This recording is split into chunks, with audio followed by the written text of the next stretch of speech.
There we go. Whew.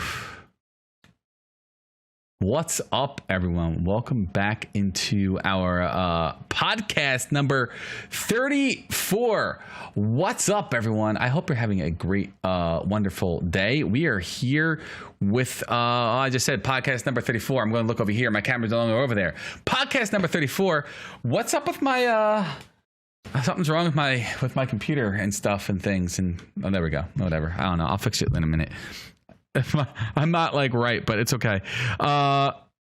What's up, Fate? How's it going? Welcome in, dude. How's your day? My day was pretty good today, man. My day was pretty good. I was playing some Outriders today. Nice. Jealous. I worked all day today. Cookies! I want cookies. Actually, I can't have cookies or chocolate or anything like that anymore because I'm a little fatty. I'm a little fatty. It's okay, though. Well, I'll eventually lose the weight. But anyway, that's not what we're here to talk about. We're not talking about dietary needs. We're here to talk about the podcast and what's on the docket for tonight. And guys, we have tons of nonsense to talk about. I call it nonsense, but that's like fun. The word for fun. We have tons of stuff to talk about tonight. We have the Outriders patch. We have... what else we got? We got Mass Effect Legendary Edition tweaks that are coming out. I'm actually really looking forward to this. The Diablo 2 Resurrected Alpha is underway as of today, and and I don't know, a bunch of other stuff that we'll talk about as we get there. So let's jump into all this fun and interesting topics and have a good old time. So first off, happy birthday to my girlfriend. You're amazing. I love you. Happy birthday. She's a good lady, and she supports me in all my crazy antics that I do. So thank you very much for supporting. She listens to the podcast every now and then, so thank you for listening to the podcast. And even though you're not into gaming, we appreciate you listening to it. So thank you, and I love you. What am I doing here? 1 second, because I broke this. There we go. You're doing the things, man. I'm breaking the things. It's just what I do. I break things. All right, that's cool. I have to fix that a little more, but at least you can see me now. So happy birthday, Liz. I'm off with her tomorrow. I'm very excited. But anyway, let's jump into the meat and potatoes of this whole podcasting. Starting off with maybe having some music on. Should we have some music? I think music would be good, right? People are like, oh god, this podcast, I'm done listening to it.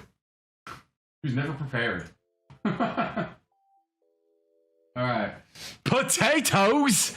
You boil and smash them, put them in a stew! Alright, so let's do the thing with the things and talk about the stuff and the things. And today we're talking about these things called stuff. Yeah, so today, guys, we are going to talk about, well, first on our list of things to talk about is Outriders, and it's a big patch coming that they posted today. That's coming next week, actually. So massive patch, going through the comments and the Twitter feed and the Reddit feed. People are not happy with the changes, at least in some areas. So let's jump into this. So big, this also, don't forget, chat, this is their first big patch the game has released over a week ago. And like since the demo, this is their first big, like massive patch that they just released with everything. So it's very cool. I'm excited for that. So let's jump into these notes because there's some stuff here that changed. A lot of stuff here that changed. Hold on, let me just do boom. There we go. So first things up here that changed is, well, there was a big nerf. I don't know. The twisted, toxic, and volcanic rounds were met with the hammer of nerfing. So that's, I know, I don't know how you feel about that, Fate, but I know a lot of people are not happy. Oh, I have no problem with it at all, to be honest. I even said beforehand when me and you were both playing, like, I think like a few times, I think even during the demo, like I said that they were really overpowered. Actually, no, they weren't in the demo, if I remember correctly. I think one character did. I honestly Yeah, I don't remember. They were definitely pretty overpowered. Right? They just felt OP. Yeah, because I was playing on my Technomancer earlier, and I was literally one-shotting, like almost 1 to 2 shotting captains, dude. Yeah, it's broken. I know people will be like, well, I was doing XYZ on tier 9, 10, and I think I have to look back at like games I used to play, like you play games like Warframe or Neo 2, and you just get these crazy freaking builds that are just overpowered, and they have to make these adjustments because the game becomes a stupid meta. Like, I know it's always gonna be a meta, but metas just annoy me. I don't want to fart on a boss and win. Like, to me, that's not fun. So I understand that people are fed up and not even fed up, just annoyed that their build got changed. But I mean, that happened all the time in Division 2. It happened all the time in Neo 2. It just happens. Like, it's just like, I mean, if you look at Neo 2 and the Neo 2, they have one build in that game which is totally completely broken, and it's a it's a confusion build. You either cast magic or build up certain magic on the enemy, and they get confused and take 50% more damage. Plus, if you have water element on them, they take another 20%. So they're taking 70% damage. And then if you build up melee damage, they're taking all your melee damage. You just burn things down like 10 seconds. Like, while it's a cool build, and builds like this, I feel like you kind of lose the technical ability, like the technicals behind the scenes of learning how to play the game correctly, where you just attach a one-shot freaking build and just whatever, I win. It's like, what's the name of this game? I win. That's how I feel. I maybe the community doesn't agree, but at least that's how I feel with this with these rounds from from Outriders. Like, I was playing with it, I'm like, I don't like these. I just feel stupid powered for no reason. Yeah, I totally agree about that. I mean, you can still be able to use them with certain builds, but they're not going to be as overpowered as they were, because I was watching even like some people use that for like the highest tiers, and they were melting everything, and that's not how it's supposed to be for in game. It's supposed to be more of a challenge, and supposed to feel rewarding and stuff, like not like instantly killing things. And like how you were talking about with like builds and stuff as well.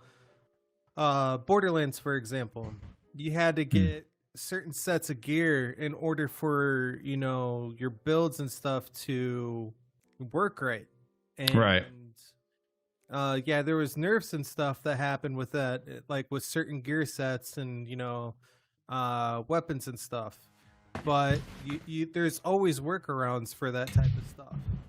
Right. And no, I agree 100%. Yeah. And go ahead. Not only that, there's also class mods and stuff that you can like replace on for the Outriders and stuff for your gear, and that's basically your workaround to be able to fix that type of stuff. That's true. That make sense? No, that makes sense. I you know, I agree. I think with the I was trying to put words into thoughts here. I think that when you have extremely overpowered builds, like I used the confusion build from Neo because it's just an overpowered freaking build. No, it just, to me, it just everyone's going to use it. You know, once someone figures out how to play it, everyone's going to run and use it, and then you lose that build diversity. I feel like you lose that build diversity because like Crackshot says, volcanic rounds were a huge part of my build that were way too strong. And then when I hit all my buff, bosses just melted so fast, right? And that's cool. It's very cool. It's like, oh, I got all my gear, I got it up.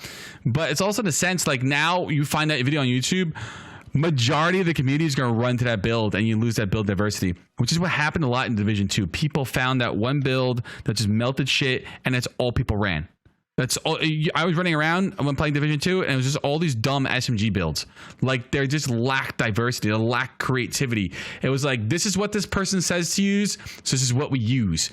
Instead of actually going out there and testing and figuring out things for yourself. And it really comes down to just, you don't have to put that much time in, but you got to put time in to make your build, make it strong, make sure you have the right gear, make sure you have the right mods that are going to synergize with the build you have going on and the mods that are on your gun.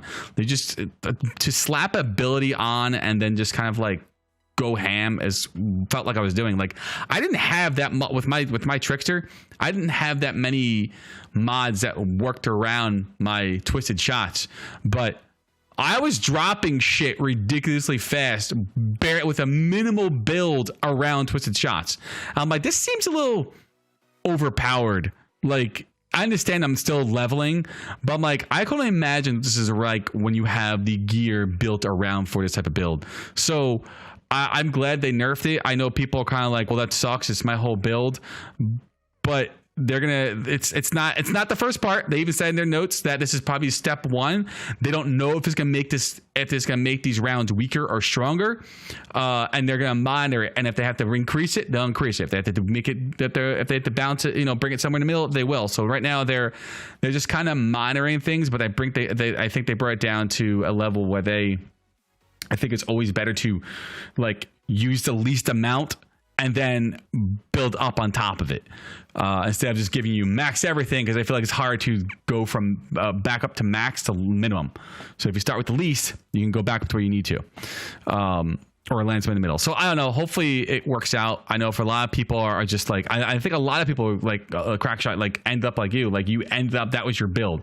A lot of people were using rounds from toxic to volcanic. They were using all those rounds. And I think that was just a big smack across, like, what the fuck? Why? And I also understand the other argument is like, why are you nerfing games and why are you nerfing abilities in a PvE game? And I hear that argument, but at the same point, it's like, you're gonna blow through all the content and the game's been out a week, and then you're gonna bitch there's nothing to do.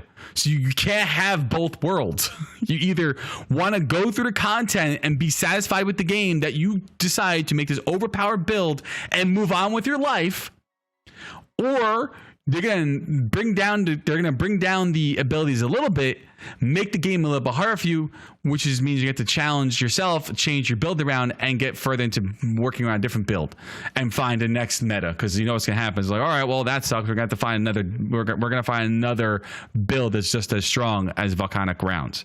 So it's just that meta game that people play. To me, metas ruin games. So you can't have both worlds. You can either fucking fart on bosses and win, or have them balance things so there's a challenge so you can last in the game longer. So I prefer to not have a meta build. I don't care for meta. I think meta is useless. But we'll see what they do. They also, I know another big thing about what they did with like the twisted rounds, it got a big nerf cooldown. So it was 16 seconds. It went down to 25-second cooldown. Like that's a huge cooldown increase. That's like what, 9 seconds? That's crazy. That's a big increase. Yeah. Like, you don't think 9 seconds is a lot, but when you're sitting there getting your ass kicked, like, oh my god, come on, just spawn ability, just spawn. But then you figure you're gonna have abilities that can reduce the cooldown by like certain percentages and whatnot. So whatever, different mods. I think what I would like to see Outriders eventually add is just have like a trinket somewhere you can just equip with a trinket. It just kind of changes the gameplay a little bit more. A trinket with like mods, or just like static things that static stats that just show up on different roles with it. I don't know. We'll see what they do, I guess, in later. There was also with the rounds, they found in the demo lifecycle that they discovered a bug in regards to the build augmentation, abilities damage, and the calculated formula. So they fixed the bug, but then they found imbalances which were introduced. So that led to the bullet-based abilities outperforming all the other skills. And like they say here, the main problem with this is that such bullet-based builds require much less investment to make them top tier compared to other builds. So like other builds, you're gonna have to go deeper and really pay attention to your mods and how they're synergizing.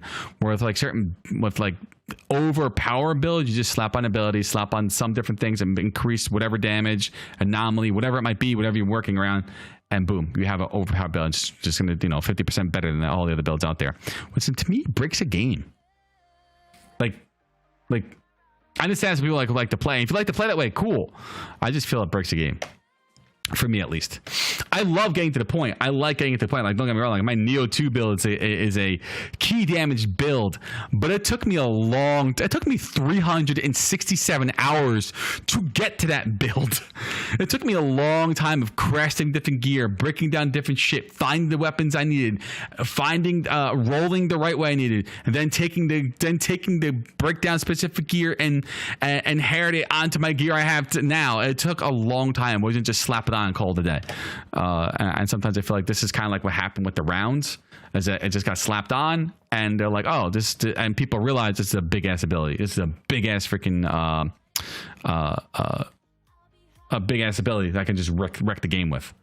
So I don't know. We'll see what they do. They keep monitoring it, the situation of these rounds, and see where we end up with that.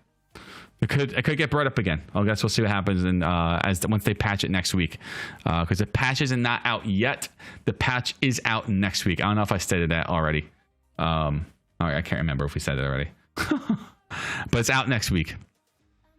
But yeah, it definitely looks like the number one class that's going to be affected the most is the Trickster. Yeah, the Trickster. I played with that freaking thing because it was just like, I feel like everything else is so non-optimal. I'm like, I don't get it. And I'm like one-shotting freaking like just breachers. I'm like, this is ridiculous. 1-2-shotting breachers. I'm taking out captains so fast. I'm like, this is beyond broken. These things. These should not be this powerful. Yeah, so faster we're taking out everything yesterday during right, and we were both. Were you playing yesterday? I don't remember now. Trickster. I was playing the Trickster. Yeah, I was. Did you have?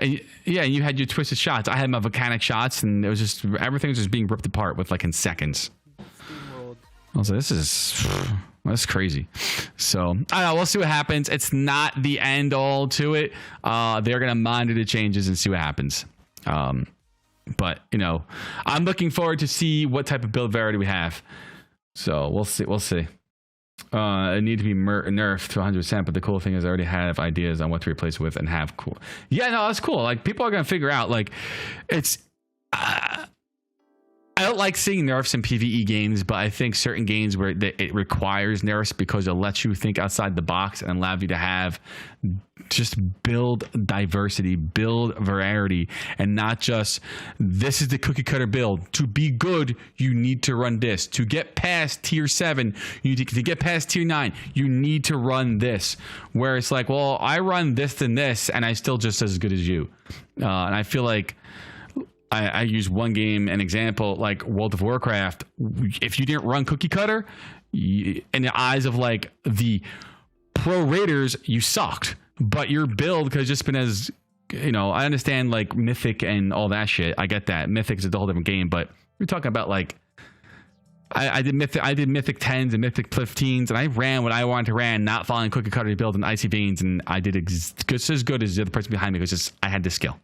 Well, I think it comes down to that as well. Is how to play your class and how good you are, and not just push a button and you win. So, I don't know. I'm not into meta. I don't like metas. I don't like fighting on bosses and wins. Hi, Danny. So anyway, that's. I am gonna say this though. That for everyone who's watching this or listen to the podcast, don't take out your anger out on the team and everything. Yes. You want to be able to, balance out everything for the game. If you have to take out your anger and everything like that, you yeah. I don't even want to talk about that, but just don't take out your anger on the team. No, I agree. Like, don't listen. Be civil. Don't be a jerk. and just be a decent human being. Like, there's no reason to throw threats out at people and say you're gonna do this and that and the other thing. It's a game, and if you're getting extremely angry over a video game, you should go check yourself, because dude, it's a fucking game. Like, chill out. It's just a game. I promise you. Like, when the whole issues where people are screaming and yelling on Twitter about the game not being launching correctly, and they're like legit flipping out. I'm like, yo, chill, man. It's a game. It's just a game. There's millions of other ones to play, and it could be beautiful outside where you are. Go outside, go for a walk, come back like in an hour. Like, I think this game did better than People Can Fly expected. I think it did better than most people expected. Like, I think people were expecting, oh, well, it's another ARPG that's a shooter looter. It looks cool, but it's pretty. And then the story is great. The gameplay is a lot of fun. The abilities are awesome. The builds are there. Like, they got a lot of things right. Yes, their back end is messy and they're trying to fix it. They're doing the best that they can with the resources they have. And if you can do better, I applaud you to go do it. Until then, sit down and just relax. It's just a game. I promise you, it's just a game. Indeed. Your world's not ending. Exactly. They're working endless as well to literally bring you the best product for you.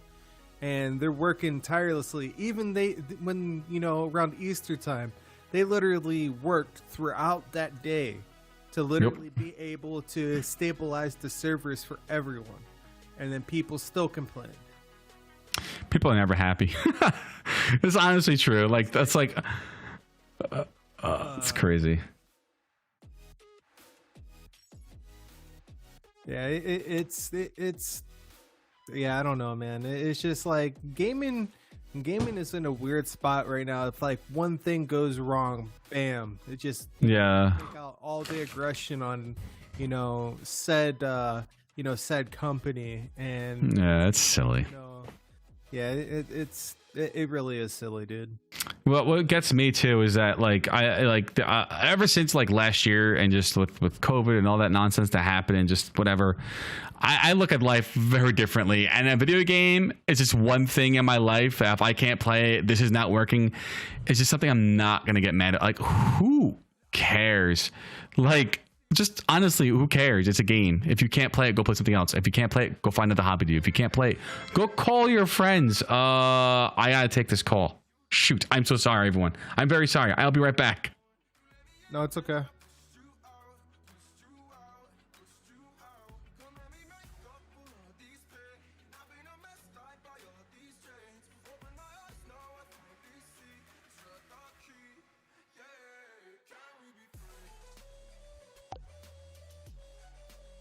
All right. So how's everyone doing?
Guys, I'm so sorry about that. I am back.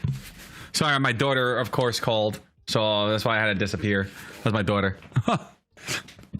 Oh, wait, I thought I'd mute myself. I'm gilded. Okay. All right, Fate, I'm back, man. Sorry about that, dude. License slander. Welcome back. Sorry, my daughter called and she's like, Dad, did she text me? Dad, can I call you? I ain't like to talk to you today. I'm like, of course you can call me. And then like she called me right away. I was like, oh, okay. So very sorry about that, chat. We are back. That's not gonna be edited out. It's just I don't edit the podcast, so if you come up against that part, just fast forward through it. It'll be we're actually streaming live to YouTube right now. So just because it's easier to put it up there, and then I keep forgetting to put it up because I get so busy in life. I should just do it right after. I just don't though. Because I procrastinate. And procrastination is like masturbation. In the end, you're only screwing yourself. So, so yeah, let's move forward. Let's I think we could cover some good stuff on the toxic rounds and all that nonsense. So let's move forward. So, multiplayer stability and connection for Outriders. So I know that's been a big issue for a lot of players, especially I think on console. We didn't come across many issues on the PC the other night we played. But I think consoles are having a lot of issues, and also console the PC. So, and they explain like this whole write-up is actually really good. And I'm gonna read a little bit just so everyone can understand why there's so many issues. So launching a multiplayer session requires multiple different partners and services. For example, matchmaking and queuing are hosted by one service partner, while the peer-to-peer relay is handled by another. Other components are hosted by other partners. This is a normal setup for multiplayer games, but it's important to mention because when we attempt to track multiplayer or co-op issues, knowing exactly what issues appears at what point is vital. So they're looking to release patches that will help alleviate crashes in multiplayer as for stability and speed. But because of the complexity of the multiple systems involved, they have to continue to improve and iterate the systems in order to deliver us better multiplayer experience. So, They said that some of this has been done via the back end without patching the game, but it's something that they're keeping a close eye on. There might be some patches they just need to do to fix its stability of the game, especially for the crossplay type, because there's a version mismatch. So once they get everything up to the versions that the consoles and PC need to be on, we're definitely gonna see a nice flowing, easy whatchamacallit game. What's that thing called? Crossplay. What's going on?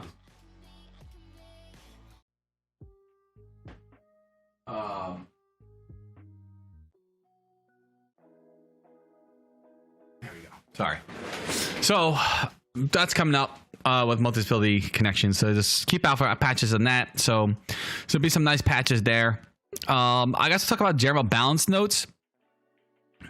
So the historian, the bounty hunt, and the monster hunt, people were exploiting some things from these quests, and were being granted a legendary item for every single time they did it. So that's crazy. So I don't know how people took advantage of that, and that's just kind of nuts that people were able to do that and get tons of legendaries. The people who did take advantage of that exploit are not being punished.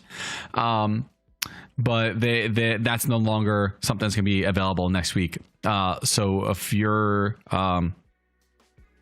doing that, well, enjoy it while you can, because it's going away. They also adjusted loot-specific items to Tuka Beast, to Split Tooth, to Shanshifter, and Cold Claw. These particular beasts, as they said, are too generous considering the required effort to take them down. So I guess they were too easy in giving out like legendaries too often, I guess. So let's see what happened. Let's see if they're fixing that. Yeah, because then you get too many things that are dropping too many legendaries, and you just have everyone who has like every single gun already, and it's like, well, where's the grind? I already have everything, and those are people that quit the game. Like, well, that game was too easy. It's like, okay, well, that's why we nerf things and make things not drop so much gear all the time. I got some news. What's up? I read a post saying Outriders is sending a very strong message how high engagement can be launching a AAA game day one on Game Pass. Currently, number 3 most played game on Xbox in the US. Number 3 most played game in the UK. Number 2 in Australia. Number 3 in France. Number 3 in Brazil. Wow. That's crazy. And this is their first week. Yep. That's kind of crazy for me. Like, that's actually really nuts to see that happening. Oh, I have to move myself up. But yeah, that's pretty cool to see it, to hear that news. That's like really like, oh wow, here you go. That's, you know, I think People Can Fly overall showed the gaming industry, yo, this is how you launch, not even launch a game. This is how you keep in touch with the community. This is how you talk to your community. This is how, you know, you keep everything going with your community. You just don't lie to them. Don't give freaking dates that you know are, just be open and honest. Be transparent. So I think People Can Fly have just really set a tone, which was not something that's new. This was a tone back in like the 90s and early 2000s. And then you had greedy companies like EA and Activision just say, F you, we want your money, let's chase your wallet. And unfortunately, the industry changed because us gamers allowed it to change. I'm not getting into the conversation, but we allowed it. We just kept opening our wallets and saying, yeah, that's cool. So we are where we are because of bad practices and because we didn't fight against those bad practices. So everyone's to blame. You can't just blame the companies. You know, it always takes two for something to happen. Mm-hmm. But yeah, so we have those balances, and then they're saying that the Chem Plant expedition time. I haven't done expeditions yet, so the people who are playing expeditions or listening or watching, you probably understand this a little bit more than I will. So this is the expedition time for gold, silver, bronze, adjusted to 390, 580, and 776 respectively. It was previously 442, 607, and 792. So it sounds like they brought the increased times to, I guess, reach the gold, bronze, and gold, silver, and bronze. I guess it was too low where they couldn't do it. Oh wait, I'm reading the wrong ones. Holy shit. So I'm sorry, my brain. So let me redo that again. So Chem Plant for gold, silver, and bronze is going to be 650, 1150, and 1500. Boomtown was 390, 580, 589, and 776. I guess because they're saying that some expeditions seem to be too generous in the required completion times when compared to others. We want to avoid such disproportionate discrepancies, as we believe making all expedition viable leads to a more diverse and thus more interesting endgame. So I guess they increased the time, lowered some of the times because they were there was a long time to do and people just blowing through them because it was just so much time to get them done is what I'm gathering, and lowering that time by even just like 150 seconds makes the challenge a little bit harder in some of those expeditions, which I'm gathering. Like I said, I haven't done expeditions yet, but that's just playing mythic pluses in World of Warcraft. That's what I'm gathering from. That's why they changed those times. And our last update for Outriders, I know this is a pretty big one for many players doing multiplayer and crossplay. Inventory wipes and restoration. So they're saying that this bug should be greatly reduced once this patch releases next week. So we intend to run a one-off mess restoration, and these are their intentions. So restorations should take place on a specific day and should be a one-time event. The exact date is to be considered, but we're hoping for this to occur in the coming weeks. We will update you when we have confirmation. They will only be able to restore the most valuable tier of items, epics and legendaries. So if you had blues or greens, they're saying they're going to be unlikely to restore an inventory full of blue gears. I guess they're housed different in the database and flagged differently. There might just be items that just like whatever, they're garbage items. The restoration should be additive to your inventory. It should not replace your current inventory, which is good. So it should do an update. You're a bro werver now, Fate. Congratulations. Restored items may not have the exact stats as the lost items, so that's kind of a oof. But I guess because that's RNG, RNGesus right there. Note that the restoration will not be possible for items that were acquired but where the game connection was terminated before an autosave could complete, as those items would have never made it into our server inventory or logs. Such suspended autosaving is noticeable when the yellow autosave icon stays active for a longer period of time. So I've had that happen to me. Killed the boss, lose something, but then never it's saved because I got disconnected. Whatever. It wasn't like a legendary. I was like, whatever. Here's what it is. Please note that these are our intentions we are providing for transparency. While we try our hardest to make things right, we unfortunately cannot make guarantees for the specifics of the above or the timeline of this, as we may run into difficulties that delay our work. I like that they said that and not just made this a whole blanket statement saying, yeah, we're going to do this, and then can't meet player expectations. They're saying right here, so before you get all pissy that people can't do crap, they're saying to right now, they cannot make guarantees for the specifics of the above or timelines of this. They might run into technical difficulties that may delay our work. I don't mean to talk like that, but this is for the people that just are pissy on Twitter, and it's so easy for pissy people to be on Twitter because anonymity is such a powerful feeling. Just chill, man. It's a game. There's worse things in life. Seriously. It's just a game. It's just a game. Come on, guys. The accolade wipe issue that I know is another issue that they also know what's going on. They are looking into whether they can run this as part of one-off restoration, or if they need to tackle it on a case-by-case basis, where you just put in a ticket and they review your account and then they restore the accolades. They said it's a more complex piece of data per profile than a piece of equipment, so they're working on a solution, and that's going to take a little bit more time than just restoring a database of items. So that's all the Outriders update. Good discussions. Oh, what's up? What's up? One more. Apparently we're all supposed to be given that they gave out apparently to everybody a free legendary. Oh yes, if you were part of the launch window, right? Yeah, exactly. Yeah, you're part of the launch window. So it's up here. Where is it? This is our first patch we're doing. Where is it? I don't think I read it. Yeah, it was included here. No, I didn't. But I didn't include it. I remember reading it in here. I was like, oh, that's very nice of them.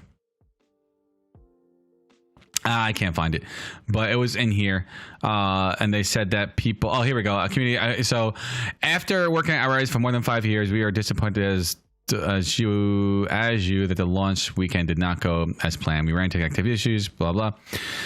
Throughout of all this, we really appreciate all your messages and support and encouragement, and they helped us power through and improve the information. We like to thank each and everyone beyond just saying that. However, we like to confirm that we are working on a small appreciation package for our launch window players. We're still working on the exact details of it, but our attention follows. All players who played between March 31st and April 11th are eligible. So if you have not logged in yet, you got 3 days to log in.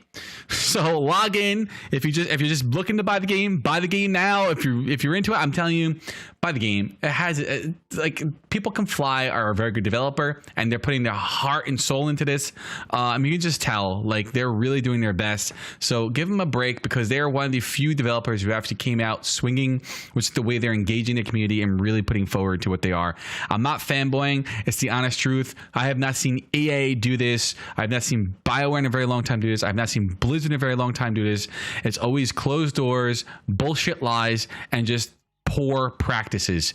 But here's a developer that's actually going above and beyond, and how a developer should be handling things and doing it the right way. So yeah, I am gonna appreciate that, because we haven't had that in like the last 12 years. It's just it's crazy, and to have that, yeah, I'm gonna freaking encourage it, because I want that back. So People Can Fly, Square Enix, thank you so much. So again, March 31st and April 11th is when you have to log in to receive this appreciation package. So don't get pissy if you didn't receive an appreciation package because you didn't log in those times. They've tweeted it. It's in their notes. If you're one of those people who don't decide to read patch notes or read the Reddit forums, sorry, I can't help you. We talked about it. We only can do so much. It's on you to read too. I'm sorry. I'm all about accountability. So if I sound like that, it's just because you need to be accountable for reading the patch notes they put out there. It gives you, I don't know, almost 10 days, 11 days to actually log in and just log in and play for a little bit. Anyway, any players outside of the above window, but for who we will have performed the automatic inventory wipe restoration link are also eligible. So if you did not log in to that, but if you have performed an automatic inventory wipe restoration, are also eligible. I'm not sure what that means, but it says a link available. I'm gonna read that one more time. Any players outside the above window, but from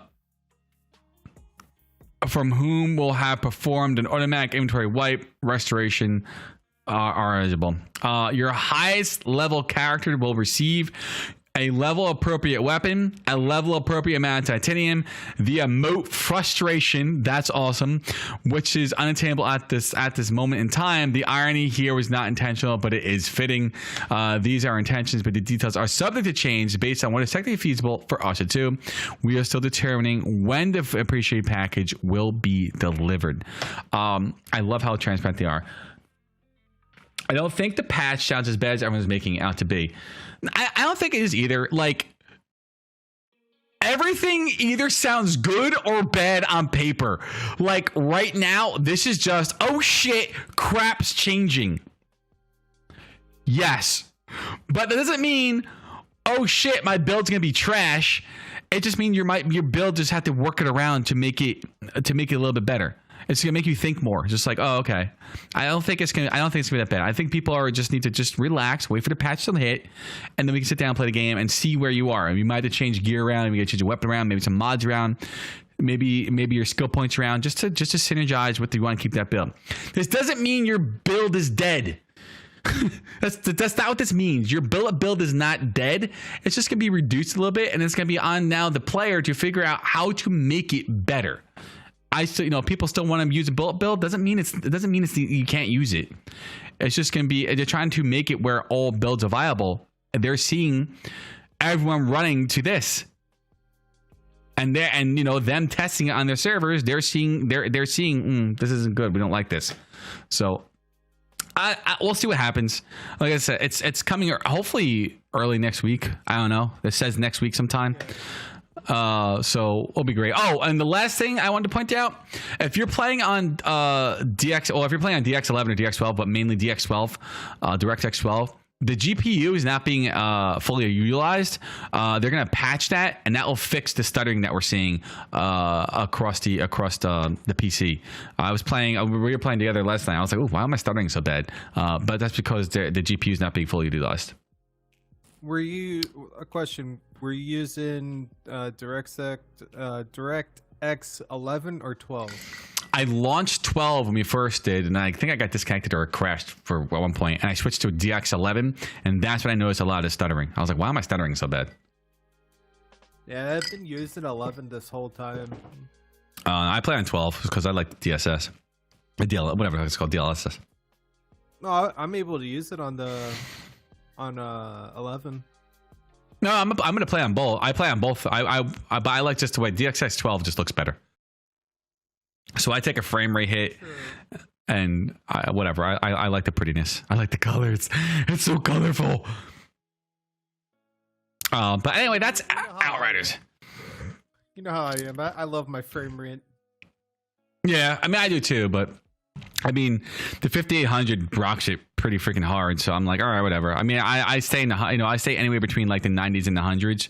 Some areas I drop them to 80s, but I never go below like 70s. That's at 1440p, right?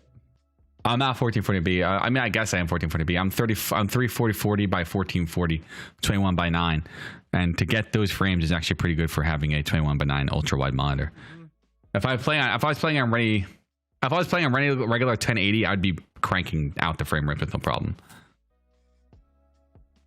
but I will never go back to a 1080. I can't. The extra curve, it just for your peripherals, you see shit coming. It's amazing. Yeah, a lot of game companies need to utilize that for their games. Let me get me started. Freaking Monster Hunter World, dude. That game released, I was so excited, and they're like, "Oh yeah, 21/9 will be on a later patch, like in next February." I'm like, "Why do I need to wait a whole 7 months for you to add a freaking option of 21/9?" I was so annoyed. I refused to play the game. Refuse. I'm like, Capcom, you always do this. Freaking Dragon's Dogma, no 21/9 support. I was like, I don't understand. Just fucking add in a damn resolution. Modders do it the moment that they release a game. I was like, it doesn't look as hard of an update. I mean, it just looks like it's putting in a freaking an INI file to read the solutions. It just, please render it. That it just drove me nuts. I was like, I'm not playing this game until that does it. I was like, I don't care. Drove me insane. Anyway, let's move on to Mass Effect. So Mass Effect, guys, there's a lot of stuff coming up for Mass Effect. There's a lot of things that they are changing in the Mass Effect trilogy that did not exist in the first one. And the first one out there is the combat tuning for the game Mass Effect. They were talking about how like the combat evolved over time. Excuse me, I have hiccups. It evolved over time. What am I saying? Oh yeah, so the combat evolved over time, but it didn't. But Mass Effect itself is still kind of clunky, and there's like it's additional RPG mechanics where it has that dice roll and pen and paper feeling. So the weapons feel less accurate in Mass Effect 1, where the gunplay in Mass Effect 2 and Mass Effect 3 feel very reliable. And when you pull the trigger and you shoot an assault rifle, you actually hit your target and the reticle doesn't go from like this to like this, and you miss your target completely. So that's thing. So that they're looking to increase the accuracy. So this has been tuned across all weapons to allow players to maintain more consistent firepower while managing the shots and overheat meter. They're also improved the aiming down the sights camera view to be tighter on combat, so the ADS is more accurate, like the second and third games. And they also improved aim assist to provide better precision. So that's nice. The abilities in the first game are also being getting rebalanced. Like, for example, immunity ability now grants a powerful defensive buff that lasts a brief period of time instead of being a small buff that lasts indefinitely. So that's pretty cool. The following overview lists gameplay changes made specifically to the first Mass Effect with the goal of bringing it a bit more in line with the rest of the trilogy. So I like that. So just a few things. Shepard can now sprint out of combat. Melee combats are now maxed to a... That's huge. Like, you can now... I know one thing I couldn't say. I'm like, I can't sprint. Why can't I sprint? I just want to run. Let me run, please. Please, God, let me run. So that's huge. Melee attacks are now mapped to a button press rather than automatically occurring based on proximity to the enemy. Thank you. Weapon accuracy and handling has been specifically improved. We discussed that. Reticle bloom is more controlled. Weapon sway removed from sniper rifles. Aiming down sights. I don't really know if I care about that. I like weapon sway. Kind of makes you, but whatever. Aiming down sights is tighter and improved aim for target acquisition. All relevant elements now can take headshot damage. Previously, some did not, including who. That was just crazy. I remember playing. I'm like, why? I'm hitting you in the head. This should be a fucking critical. You should be dead. Yeah, Excuse my language. Remember that. It drove me insane. Ammo mods, anti-organic, anti-synthetic, can now drop throughout the whole game. Previously, these stopped dropping at higher player levels. They're now also available purchased from merchants. That's nice. Yes. That's actually really huge, to be honest. Yeah, that's gonna change. I think it's gonna change a lot of builds around and whatnot, in the way that people played originally. So, and if you really think about what they just stated here, you're playing a whole new game because you can play the way that you have never thought you could play before. They're changing the whole way Mass Effect plays. Yeah, I told you about that, man. Like, this game is going to be filled like a whole new game when it comes out, and people are like, nope, it's going to be the same again, just a few changes. Nope. No, this is crazy. These are major changes. Out on it to make great changes for it, because they're fixing like the stuff that you guys complained about from beforehand, and now they're implementing it into this to help, help out a lot of things for the game. Yes, I think people who are struggling to get into it because of just how the way it was built originally, this will get people into it more as well. So I think we're gonna see a bigger player base in it now. It's gonna be very cool. I'm looking forward to doing a YouTube Let's Play on the whole series. This will probably be a game I play for the whole series I play for a while, so expect a lot of YouTube uploads of it. But this is gonna be very cool. Yeah, I'm looking forward to it. They say now all weapons can be used by any class without penalty. Specializations, the ability to train and upgrade certain weapons, are still class specific, so that's cool. Weapons are cooling down much faster. Medigel use has been improved. Base cooldown reduced. Leveling benefits increase. Increased Larry's bonus to cooldowns. Inventory management improvements. Items can now be flagged as junk. Thank you. All junk items can be converted into Omnigel or sold to merchants at once. Inventory in stores now have a sorting function. That is one thing I could never stand about games, that I can't sort my inventory. I can't sort my... I'm like, what? Why can't I do the most basic function that I can even do in real life? Sort from ascending or descending. I can sort the alphabet from A to Z, or I can sort the alphabet from Z to A just by writing. Why can't I do that in a game? Like, drove me absolutely bonkers. Some abilities have been rebalanced. Weapon powers, those are unlocked on each weapon type. Skill tree have been improved. Effectiveness strength is increased. Duration reduced in some cases. Heat now resets on power activation. So overall, I think this is a very nice rebalance of combat for the very first game. And I really think it's going to bring more people into it that either have the game, like myself. I just couldn't get into it that far because of just how clunky it was, and it felt like a old school, like traditional RPG that I just wasn't really in the mood to play. So I'm excited to see it's more action focused. They're really changing a lot to bring it more modern to like way 2 and 3 are. So I'm excited for the changes, man. I don't know about you, Faye, but I'm excited for the changes. I'm really excited. There is one thing I do want to mention though. Yeah, all the games are going to be having the DLCs, except for one of the DLCs from the first game. Apparently I can't remember what DLC it was, but they lost the code for it, and oh yeah, I did see that. They weren't able to bring it back for the Legendary Edition. I mean, it wasn't really a huge DLC. It was pretty short, but that stinks. But oh, what are you gonna do? I was hoping it was gonna come back, but it's all right though. That's all right. I mean, we're getting a lot.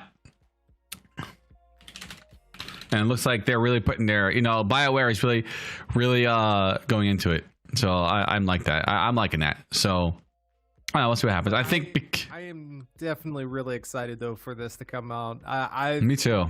Like once it got announced, like I flipped out because this is something that I have been wanting for a long time, and this is gonna be my very first time ever playing this on PC as well. So it's gonna be a ooh, nice. Yeah, nothing like PC. I mean, not saying console's bad, but there's nothing. I guess I can explain it like this. I played console for very oh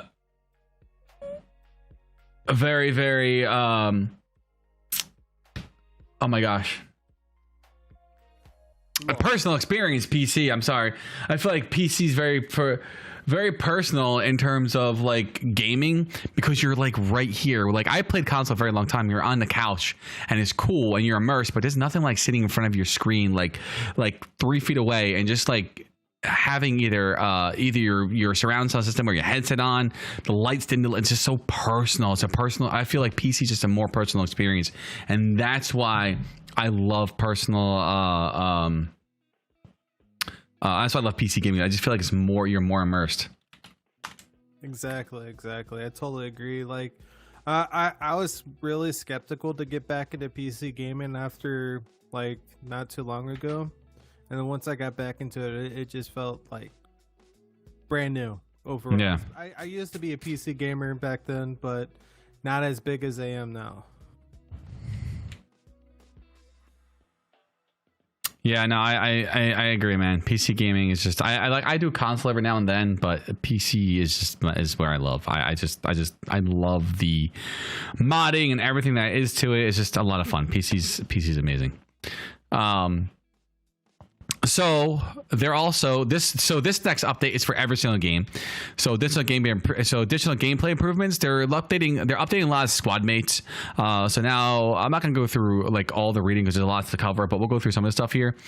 Squad mates can now be controlled independently of each other in the first Mass Effect, the same way you can command them individually in Mass Effect 2 and 3. That's huge because you couldn't do it. That drove me crazy. I'm like, wait, why can't I control this one person and that person? I can do that in so many other games. So that's very cool. You can say, hey, you go that way, and hey, you go that way, or hey, use that. It's just I like that. You don't have to command them all at once. And that's a really big change. It's gonna make Mass Effect 1 a lot more strategic, I think. Some boss fights and enemies in the first game have been tweaked to be fairer for players, but still challenging. I can't really talk about boss fights. I didn't get that far in Mass Effect 1 because, like I said, it was just too much for me. It was just so traditional, like old school RPG, and I just wasn't in the mood to play that.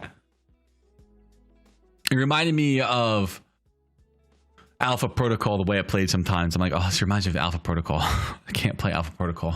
I can't play Mass Effect at the same time too. Just that pen and paper rolling the dice type thing. So, and Alpha Protocol is a great game. It's chunky, it's clunky as all hell, but it's a really good RPG. Like if you're into RPGs like that, give it a shot. Good luck. You can't find it in Steam anymore. They got pulled from Steam for whatever reason a few years ago, but you can find it elsewhere.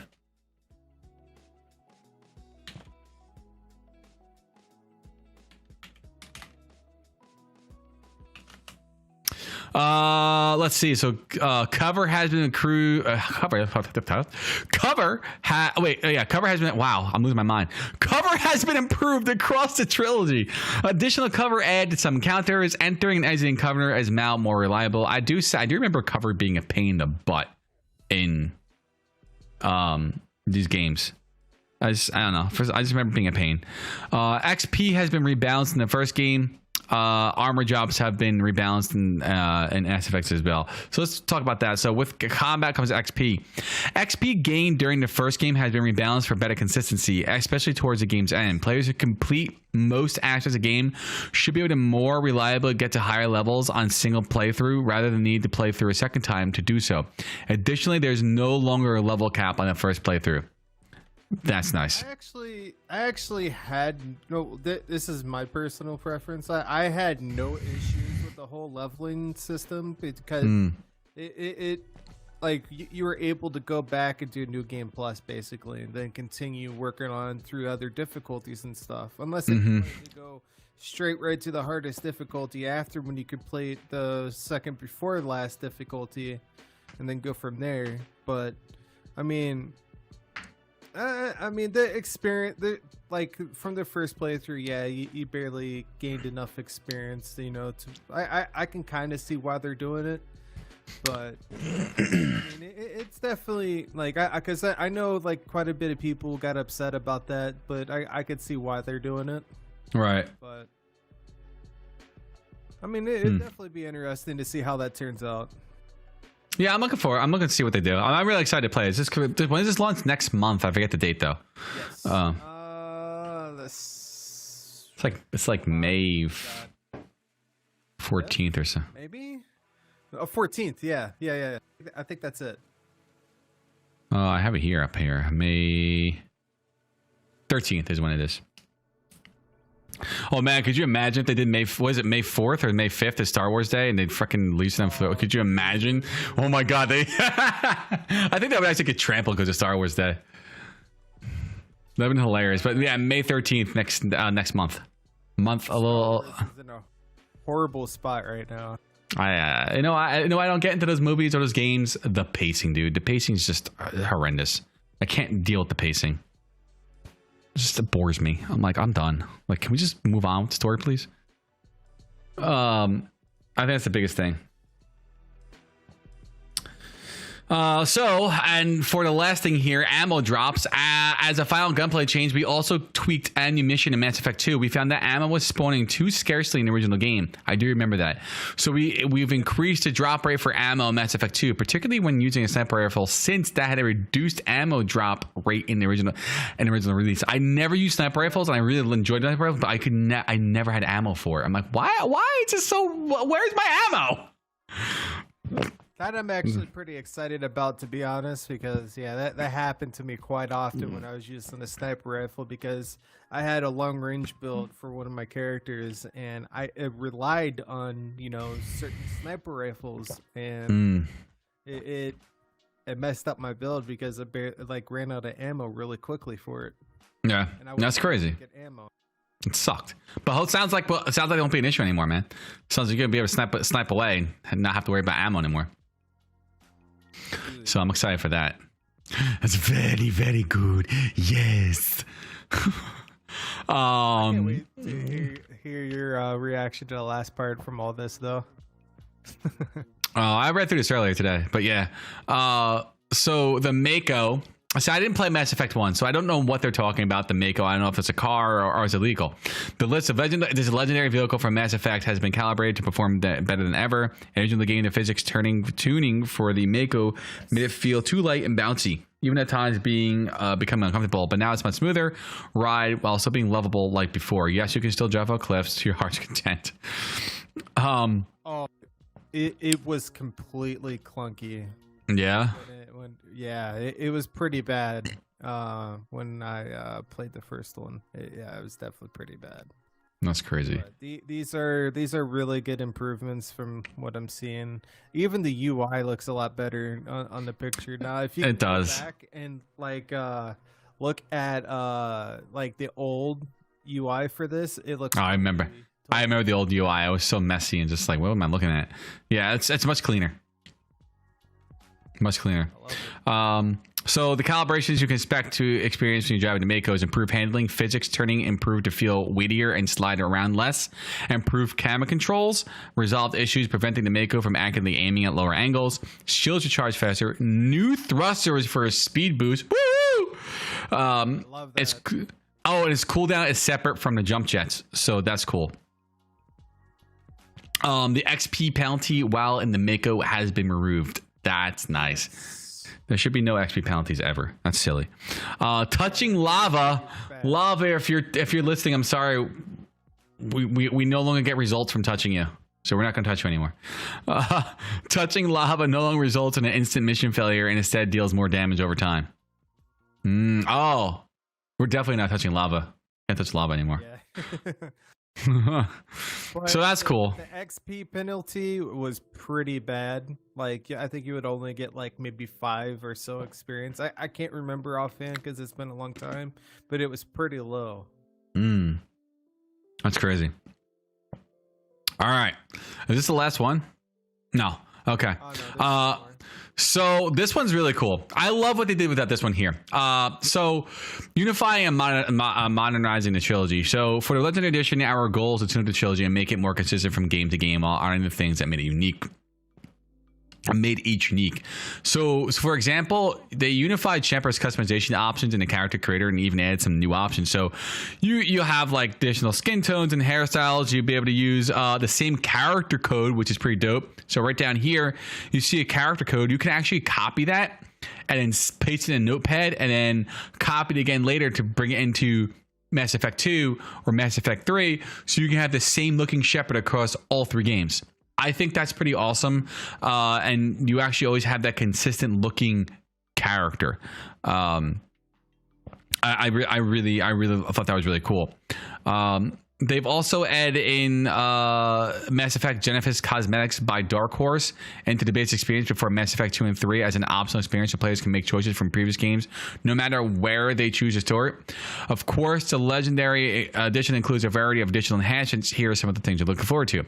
So new unified launcher for all 3 games includes trilogy-wide settings for subtitles and languages. Saves are still unique for each game and can be managed independently of each other. Updated character credit options mentioned above. FemShep from Mass Effect 3 is a new default female option in all 3 games. The original FemShep design is still available as a preset option. Achievements across the trilogy has been updated. New achievements have been added to the trilogy. Progress for some achievements now carries overs for all 3 games, e.g. kill 250 enemies across all games. Achievements that were streamlined into one and made redundant were removed. A number of achievements had their objective descriptions and or names updated. Integrated weapons and armor DLC packs. Weapons and DLC packs are now integrated naturally into the game. They're attainable via research or by purchasing them from merchants as you would progress through the game, rather than being immediately unlocked from the start. This ensures overall balance and progression across ME2 and ME3. Recon Hood and Cerberus Ajax armor are available at the start of the game. That's cool. Additional quality of life and gameplay improvements. Audio is remixed and enhanced all 3 games. Hundreds of legacy bugs from the original releases are fixed. Squashed! Okay, ready? Native controller. And 21.9 display support on PC with DirectX 11 capacity. Hold on, let's just say it again. 21.9 support display on PC. Thank you. That's what I was waiting for. That was very exciting. I'm very excited about that. It's very cool. And this is for Mass Effect. Yeah, me too. I'm actually very excited. It's nice to see BioWare getting back to their roots. Not game. Well, yeah, but it's nice to see BioWare getting back to their roots of just single player ARPGs, which is nice. That should have been like the way it should. Well, that should have been that way this whole time. Yeah, they should never taken. But yeah, it's like, this is the way to future. Like, no, it's not. But good luck. I mean, don't get me wrong. I did enjoy the multiplayer for Mass Effect 3 because I met quite a bit of my friends and stuff off of there from back in the 360 days, and oh wow, I'm still friends with them till this day. That's cool. Yeah, I never played Mass Effect 3. I don't think I beat 2.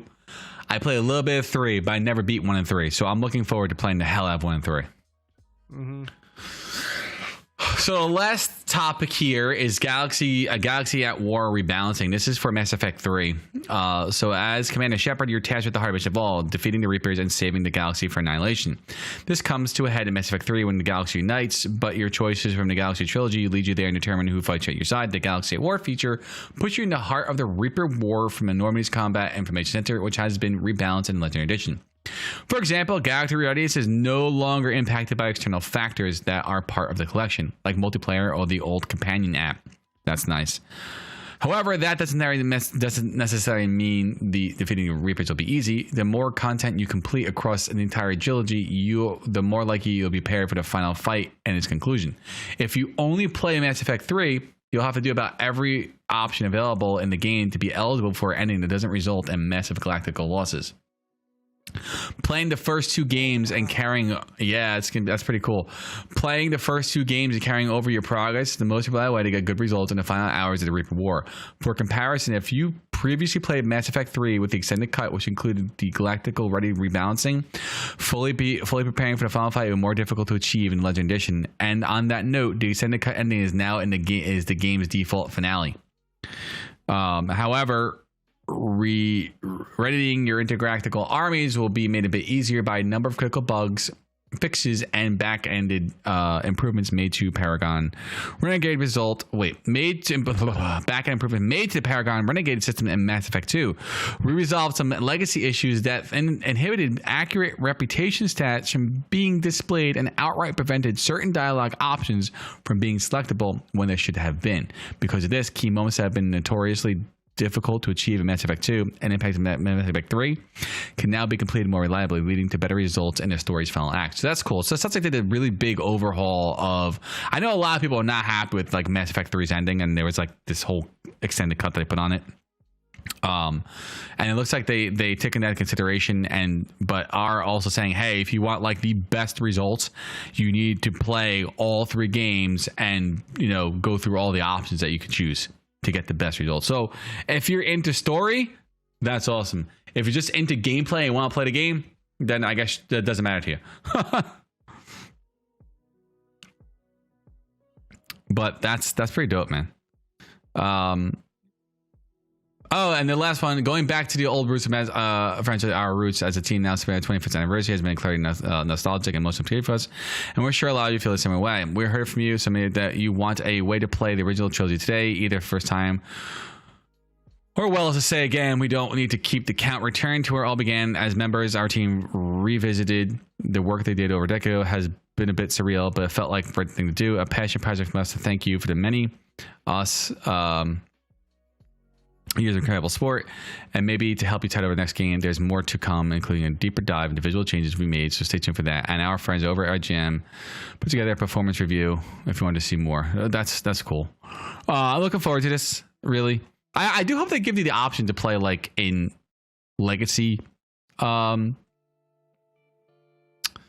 Legacy or original versus remastered. That'd be cool to see those graphics just play with the graphics. I was like, I just want that nostalgic feeling, but keep all the cool stuff that they added to it just on the old engine or the old graphics. Right. So there's a lot of stuff coming into Mass Effect Legendary Edition. It comes out May 13th. I'm actually very excited for it. I think BioWare is getting back to their roots, which is very nice to see.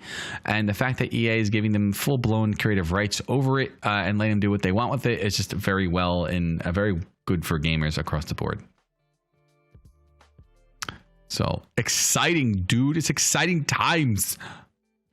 Yeah, this is like one of the #1 games besides Outriders that I've been looking forward to all this year. Yeah, I wasn't looking forward to that. I was like, oh, okay, but I read this. I'm like, oh, wow, all right, I'm looking forward to it now. Yeah, I'm very excited for it. I was pretty skeptical about it at first, and then yeah, it's good stuff. I'm excited. Mass Effect is going to be a lot of fun, especially for people who have never played before or maybe only played a little bit and just couldn't get into it like myself, at least the first one. And just never played the third one because I was just kind of like over it. I was like, all right, I'm done with Mass Effect, but I'm looking forward to playing all three. So that's Mass Effect. There's a lot of updates there. And then next up on our docket, Diablo 2, the Resurrected Alpha test. This is an exclusive test for PC. Only a limited amount of PC players were able to get into it. There will be at least one more test out there that you'll be able to get into. It started today at different times. If you were on the East Coast, that's 11 a.m. If you were on West Coast, it was 7 a.m. Europe was 4 p.m. UK was 3 p.m. It ends Monday the 12th.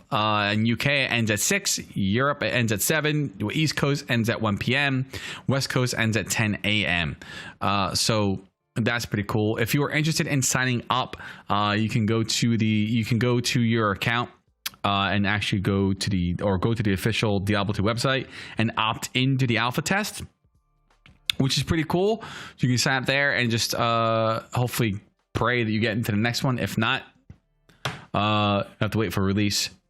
But I'm hearing some good things already about it. I was just going through tweets and just Reddits, and I'm hearing lots of good things. That it's good. The graphical settings look really cool. So the graphics look really nice too. So I'm looking forward to this as well, to just see this completely rebooted, because after their Warcraft 3 debacle, this needs to be completely fixed. Oh yeah, I was seeing people play it earlier today, like Asmongold and a few other people, and it definitely looks way better compared to how it used to be. I mean, I'm really glad that you're going to be able to switch from the original graphics to the new. That was something that actually I'm pretty happy about, because I would like to have the nostalgic feel for the game again. Yeah, me too. That's cool. I like that companies do that. Like, oh, we can just leave their old engine in there and people want to use those graphics, go for it. So that's cool.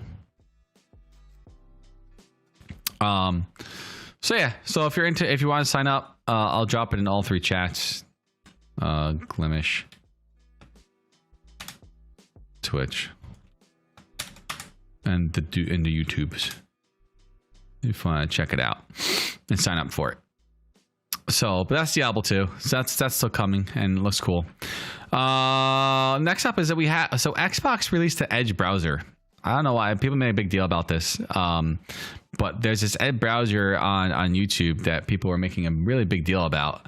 I don't have this. Oh, hold on. Wait. I don't have this in my headset. There we go.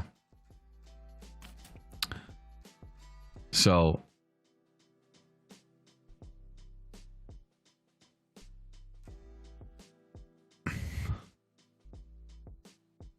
Chromium.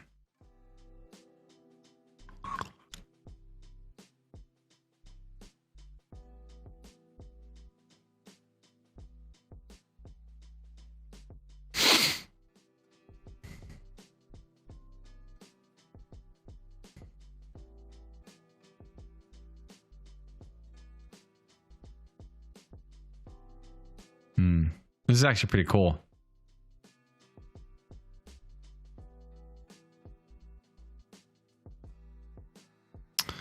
The fact that they have a full-blown browser like this on their Xbox is actually pretty insane.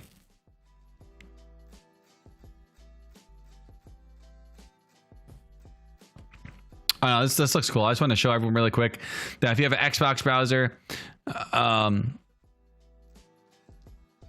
it just looks really cool that they actually have a full-blown like actual Chromium browser built into Xbox.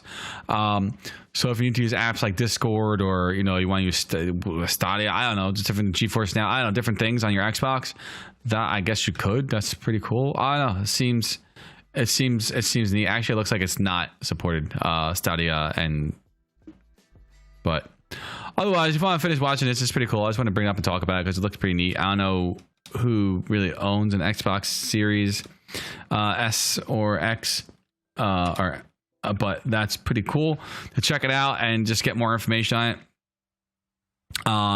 It's a full-fledged freaking browser on Xbox. Like, I don't know, dude. I feel like Sony's sleeping this time around. I don't know what they're doing, dude. Oh, that wasn't the only thing that they were showing. Like, off of the browser itself, he was showing a thing to where you can log in onto Discord and communicate with people and stuff. And I was like, wait a minute, is that? Yeah, it's huge. I was saying it looks like you can use Discord. Looks like Stadia can be played. It doesn't look like GeForce Now can be used, but I noticed Discord right away. Is that you can have Discord right there. You can have a whole theme going on. Like, this thing is pretty dope.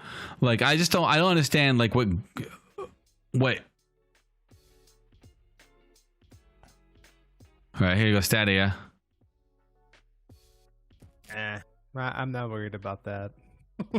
Yeah, I mean, but people who have it, and who are, for the people that have it, that's that's cool for them.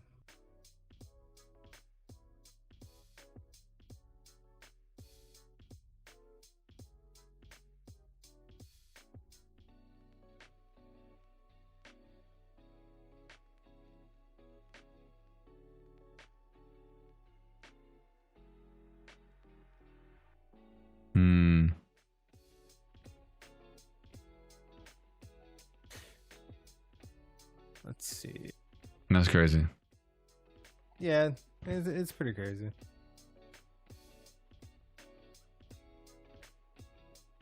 So, but it's cool that you can play like different things on it, do Discord, possibly even Guilded, if you really want to on your Xbox. It's cool. It's an extra option, and like I said, I just feel like Sony's sleeping with a lot of different things right here, where Xbox is just killing it, from Game Pass to crossplay to just Bethesda being bought out. And guys, this is a great segue. Kojima and Microsoft are in talks to possibly have Microsoft publish his next game. Like, that's huge. And the question is it going to be an exclusive to Microsoft? So there's a lot of talks and rumors kind of going on right now. Is that something that's going to be bought out by Microsoft, like Kojima Productions? That would be sick too. And if they gain the rights like Metal Gear Solid, God, that'd be so amazing. I would love to see like the whole series remastered, or just a brand new one on top of that as well. Those are games I love to see remastered, because it was just such unique games. Having to take PlayStation 1 controller and plug it into the number 2 slot so you could be Psycho Mantis. That was just so unique and ahead of its time. So we'll see. Be surprised if Microsoft acquired Kojima Productions. To be honest, right? I wouldn't be surprised either, honestly. The way they're throwing out money right now, $7 billion for freaking Bethesda, talks like serious talks of buying Discord for $10 billion. Like, it's just absolutely crazy. Microsoft needs more Japanese studios to begin with, and they do. Believe it or not, this would be the biggest studio, like the biggest studio for them to acquire if they did it. Yes, I think it's one of the biggest studios. I don't think it's the big. I think it's one of the bigger Japanese studios, but for storytelling, that is. Oh, for storytelling, yeah. Well, they don't have many storytelling games. Like Microsoft doesn't have good exclusives. That's just they don't. They had Gears of War and Halo, and that's all I can think of. They didn't have good exclusives, and Forza, I guess, is another one they had, but they didn't have good exclusives at all. They never had good exclusives. But to add this to their ranks would be amazing and pretty cool. So I'm looking forward to seeing what they do, and hopefully we get something good out of it. And just I don't know what Sony's gonna do. I'm telling you, Sony's just sleeping. They're in a weird spot. That company. I don't know what the hell they're doing. They gotta wake up because their exclusive is not gonna save them. Like, screw your exclusive. I don't care about your God of War. I don't care about your Uncharted. I don't care about The Last of Us. I don't. Sorry. Who cares? Good storytelling, but it's like. Once I beat it, I go through the game 100% it if I want, but I beat it. But I'm one of those people who beat a game, games like The Last of Us or Gears or God of War. It's cool. I really enjoyed my game, but I'm done. I'm not gonna go back to it. Like, that's it. I'm over it. I don't know how many people actually go out there in 100% games anymore. So Sony, you need to wake up because you're losing a race here. Pretty hard too. I always see comments around too, like, "Well, I think I need to go trade. I need to go sell my PS5 for Xbox." Like, or buy a PC. I'm like, yeah. Which is why you're seeing more Sony games on the PC now too, because it's like they know. It's like, fuck. It's like we need to do something because we're getting our ass handed to us. Yeah. No, but it is. It's crazy. Sony used to be like the king of gaming, and it's like, wait a minute, Microsoft came in here as like just swinging like bats around, taking back what's rightful. Was they were always the king of gaming because they were always the PC. Like, and then Sony just came out of nowhere. It was like mine, and everything shifted to console because PC was in a weird spot for like 6 years. I mean, I think Bethesda and Microsoft had, you know, how do you call it? Like they were getting, like, they're really along with each other. Like they had for many years. And if I remember what Todd Howard said, Xbox has always been, you know, their home in a way. Yep. Because remember, Morrowind, that was an exclusive. It wasn't. That was a good game. That was a great game. And that was one of the great. That to me, that's one of the greatest. Yep. It would, like, for storytelling. I totally agree. Oh yeah. Like the whole 9 yards, basically. Dude, what if they remaster it? I think we will eventually. I think too many people want it not to remaster it. Dude, that would be huge. Yeah, I think people will go nuts. I would love that. Yeah, that'd be cool. I think Microsoft also helped Bethesda get out of their shitty launch of Fallout 76 and provided like a lot of insight to get them to where where Fallout 76 is today. I tried going back to the game, and you know what it is? I don't think I care for Fallout as much as I care for Elder Scrolls. I don't know. Fallout doesn't do it for me. It's definitely been improved. Yeah, that's where it is. It's definitely been, by playing through it, I'm like, oh, you can tell there's improvements. The game runs smoother. The hitboxes aren't crazily off anymore. I'm not crashing every 5 seconds. It's just I don't really care for Fallout. Fallout's cool. I love the storyline behind it, but I love the lore behind it. But I don't know. I prefer Elder Scrolls better. Like, some sci-fi stuff just bores me, and I think Fallout is one of those sci-fi things that bore me. Oh yeah. There's some stuff that I definitely, get that, why people like it. but like there's so much stuff that they can improve on over time, and probably, it could probably in the near future, bring me back to the game, and well, for the like future titles and stuff, if they improve on certain aspects and stuff off of previous titles. But I'm in the same boat as you. I think I've enjoyed the Elder Scrolls games more than Fallout. Yeah, me too. A whole 110%. I've loved the Elder Scrolls games, even ESO. Like, as much as I can't stand ESO combat, I've loved ESO over Fallout like 76. Like, it's just a fun game. Well, part of the reason is because like Fallout overall is based on like apocalyptic stuff all the time. When it comes to Elder Scrolls, it's a different story every single time. It's not the same thing. Yeah, that's true. And it's always like, oh, the nuclear bomb went off, and now you're over in in whatever freaking year you're in a different vault. It's like I don't know. It's always the same trend. So I don't know. It's cool. I like it. For those who are enjoying it, awesome. I'm glad you're having a good time. That's just not for me. And I've tried getting back into it a few times. I just over it. I'm more of a fantasy person anyway. And I like sci-fi fantasy, like where you have like space magic and things like that. Well, not just like sci-fi. Like Fallout is more like sci-fi versus sci-fi fantasy. Space dragons and space magic. MoarDots noticed me too.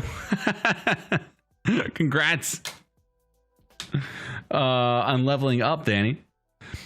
So the last thing we had on here was Twitch is policing other social medias against hateful and harassing conduct, which I spelled conduct wrong. I spelled cod-unct. I don't know what that is.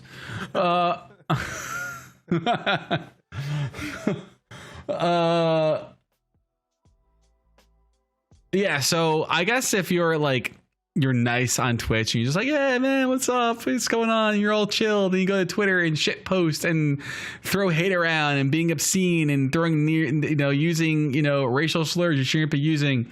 And,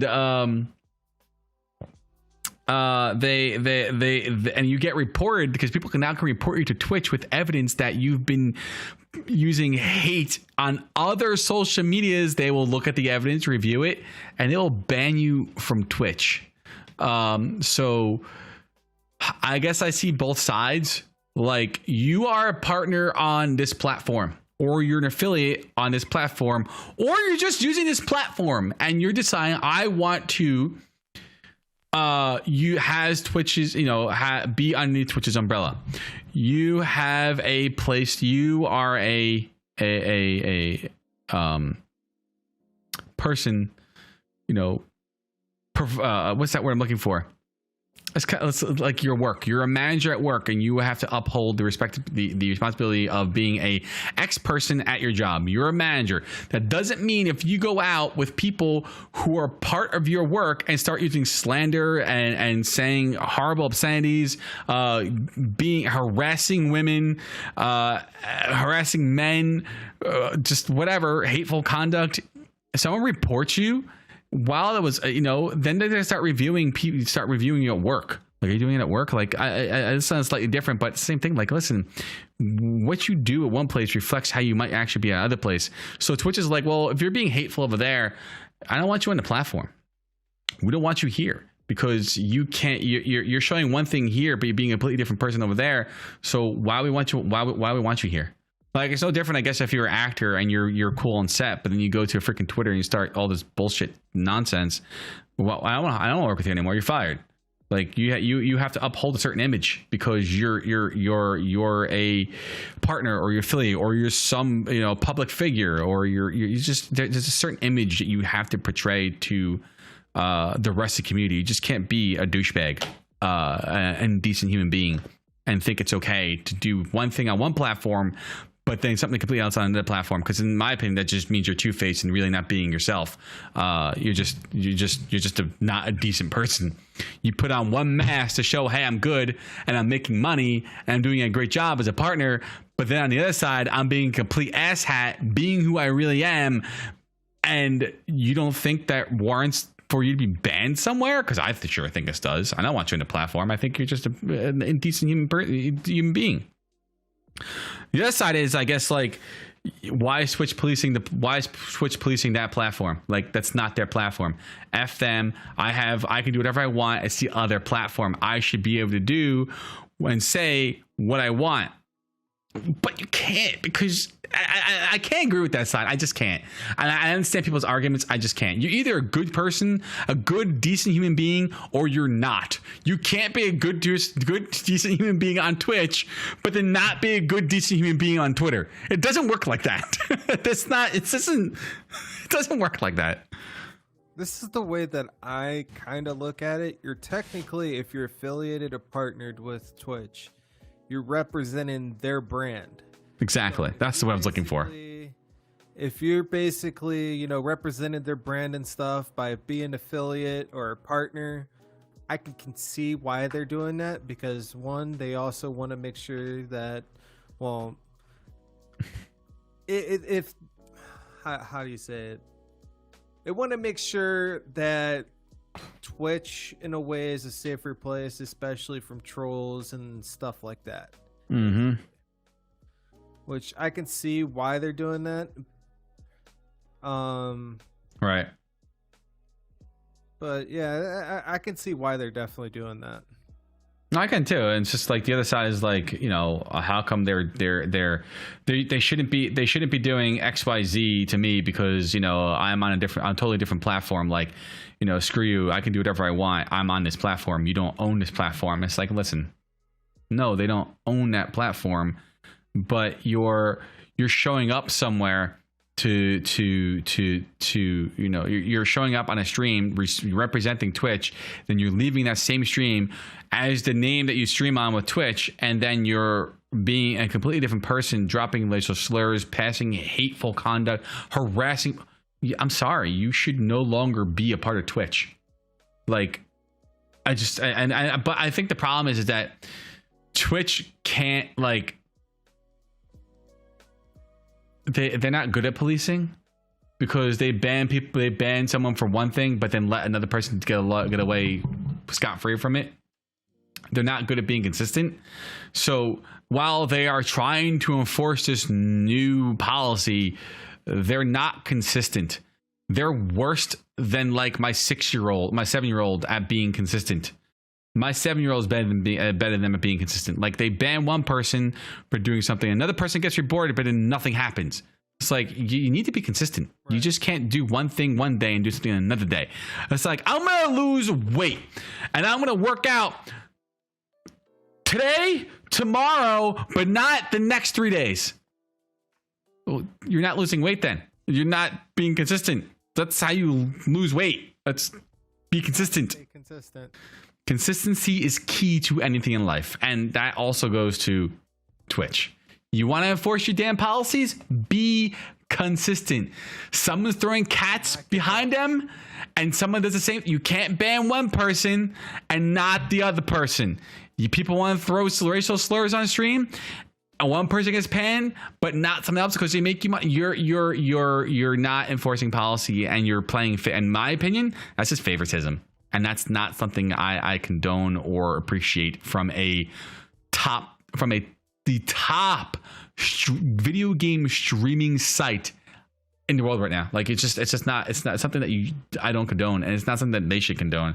And I think the Twitch staff is ran by a bunch of kids who don't know asses from elbow or how to wipe their asses. Like they need to be consistent. Because I'm telling you right now, if I wasn't consistent at work, if I show up one day but then decide not to show up the next day and then work every now and then these 2 days, I'd be fired. I'd be fired. But then if they fired me for doing that, but then they don't fire for someone else for doing that, it's like, wait, how can you fire me but not fire them? Like, come on, the consistency. Tired of being consistent. freaking inconsistency. You want to set me off and get me to a really foul, quick mood. Be inconsistent, and be incompetent. I don't have the patience for people who are just inconsistent or incompetent. I don't have the patience for it. And sometimes I don't have the patience for Twitch because they're inconsistent and their staff just seems very incompetent. It's like, dude, I don't understand the decisions you're making because this just seems like a very incompetent decision. It seems like you're just making a knee-jerk reaction to an immediate need instead of actually reviewing things and coming up with a plan and discussing with your community or with your community leaders what's the best way to handle something. It just drives me absolutely insane. So I don't know. I don't have a solution because I'm not Twitch. I will provide suggestions to Twitch as a user of their site or just a streamer and content creator. If I don't use their site, it's just providing them. But my opinion, it falls on deaf ears because they're gonna do what they're gonna do anyway. You know, Twitch won't care until Twitch is not number one. The moment Twitch gets dethroned, it's gonna go, oh shit. What do we do? We should start caring. But they don't. We've been saying that for a while. Yep. There is just so much money. They're making like between. I don't think they're making that much money. Honestly, if you think about it, Amazon's like, we don't need you. Like, what are you making for? Like, how much do you bring in revenue side? Like, they're not making money doing bits and subs. There's no way Twitch is making that much money doing bits and subs. I don't care if you make $1,000 in a day. It's going to come from ad revenue, which is why they've been pushing ads on people so hard, because that's where that revenue is going to come from. I don't know if you know who Ludwig is, but I know who Ludwig is. Yeah, I just watched a few. Yeah, he from what I've been seeing, like the past like week or so, from what I've been seeing, like he got over 200,000 plus subs. Yeah, that's like equivalent to, I'd say, about like what, 3 million? 200,000 times, they get a little bit more. They keep 70%, right? I think partners. So they don't keep 50. 70%. So what is that, like $3.50 probably? Yeah, I think let's just say $3.50. He made like $700,000. That's a lot. I don't know. That's right. That's a lot of money though. That's a crazy amount of money. Either way, if it's $1 million, that's just crazy amount of money. But it's not something that happens every day. It's not like people are subbing to him every day, 200,000 subs a day. You know, if that was happening across the freaking platform, that I would say, well, yeah, they're making money from, but they're not making that much money from. I mean, they're making money, but I think they're, at the end of the day, between all the servers they need to pay for their hosting, they need to pay for the servers. They're either breaking even or somewhere, and then they're allowing people like me. I'm a no person streamer, like who doesn't really make any money from streaming at all. I have affiliate, but I'm probably costing Twitch more money than I'm actually making for them, if you think about it. So it's just a weird, I don't know. I don't think Amazon's like, you are a penny, and if you really wanted to get rid of you, we could, because we don't need you. You need us more than we need you. And I think at one point Amazon like, yeah, Twitch is the great next thing, but Twitch is not making money off of Amazon, man. Amazon making money off of Twitch. I think it's like, honestly, pennies from them. Like, it's... Apparently, Jeff Bezos didn't even know about them acquiring Twitch. Yep, Patrick Rader says over on YouTube, ads is where they get their money. That's why they are pushing them as much as possible. Yep, we were just discussing that, Pat. We're just saying ads is where they get all their money. That's why they want to push them. They push them in the worst ways possible. They don't even think about their content creators. It's just immediate need, a knee-jerk reaction to an immediate need. And that's exactly what happened. What would you say about Jeff? What would you say about Jeff? He didn't even know about what? Twitch? Apparently, he didn't even know that he acquired Twitch. Yeah. Imagine if he stepped down. He was stepping down. He did step down. He's just like, what is this? Like, sell it. I don't want it. Get rid of this shit. Who cares? Like, whatever. I don't know. I think Twitch is in a weird spot for streaming platform, and I don't think anyone will be able to take them out. Actually, I know we're a little over time on our podcast here, but the only place I can see actually going full toe to toe with Twitch, and they need to get their shit together to make it happen, is YouTube. I can see Google going full toe to toe with them and actually being a really strong competitor for Twitch live streams. But YouTube's in a weird spot too with their live streams. So I don't know. I don't know what the future streaming looks like in terms of where the next platform is going to be.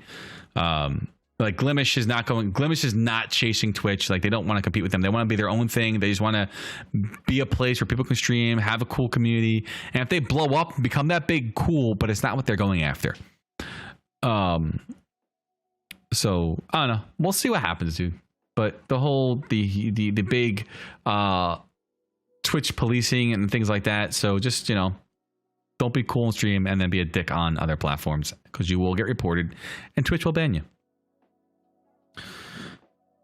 Other than that, that was a fun podcast. We had a lot to talk about today. You want to hear something really interesting? Sure. I just found out that there's Outriders hot sauce.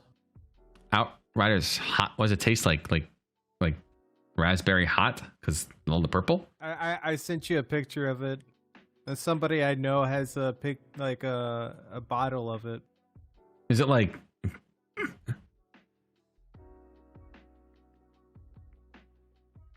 I sent you the on Twitter. The Pyromancer hot sauce. That's awesome. Oh, that's awesome. Check this out. That looks amazing. I need it. Is that hot? He looks like he might be like on fire.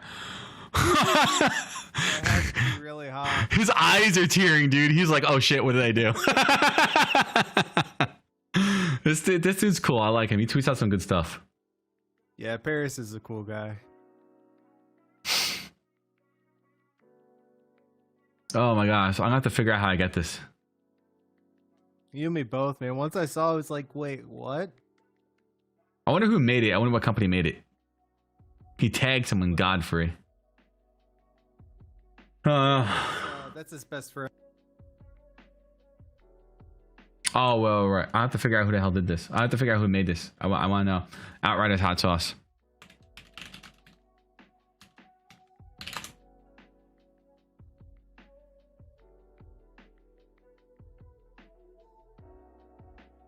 Yeah, I don't even see anything for it. That's interesting. Yeah, it must be something that's like on the side. Something that was created like internally, maybe. I don't know. Fly by Jing? What is this? Hey, I'm Jing. Our flavors from Sichuan Providence, but living in America, like me, they don't taste anything else because they're not made like anything else. This looks amazing. What is this? How I get this? This looks like really spicy, like hot sauce. Huh. Director's cut dropped for Borderlands 3 today. I got a lot of subs last night when I was wearing my G-string and pasties by the pool. What's up, Sleek? Oh my goodness. Ah. But that was a good podcast, guys. I think we might swap over to some Outriders, and then I'm gonna change some things around here. I think we're gonna end the podcast here.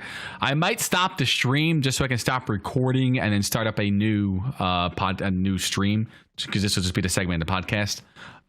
So I think that's what we're gonna do, just to have it all set up. And I had to fix my stuff around and whatnot.